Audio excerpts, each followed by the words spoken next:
ترمذی شریف کی روایت ہے، نبی علیہ الصلوۃ والسلام نے فرمایا، ان ادنا اہل الجنت منزلۃ لمن ينظر الى جنانه وزوجاته ونعیمه وخدمه وسروره مسیرۃ 1000 سنہ۔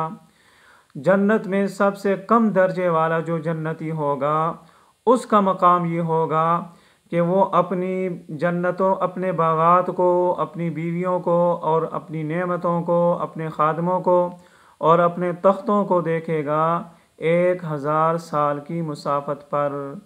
وَأَكْرَمُهُمْ عَلَى اللَّهِ مَنْ يَنْظُرُ إِلَى وَجْهِهِ غُدْوَةً وَعَشِيًّا، اور سب سے اعلیٰ درجے کا جو جنتی ہوگا وہ صبح اور شام اللہ رب العزت کا دیدار کرے گا۔ پھر نبی علیہ الصلوۃ والسلام نے یہ آیت پڑھی، وجوہ یومئذ ناظرہ، بہت سارے چہرے اس دن تر و تازہ ہوں گے، اپنے رب کی طرف دیکھتے ہوں گے۔